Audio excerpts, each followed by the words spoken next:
oligache Jorena nawe Awisi ele Galata Rabbi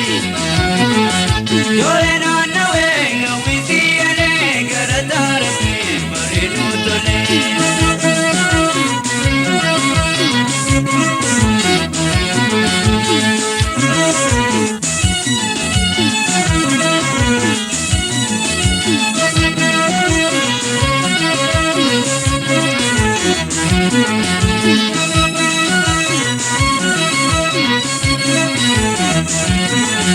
Madaga majo jiru godle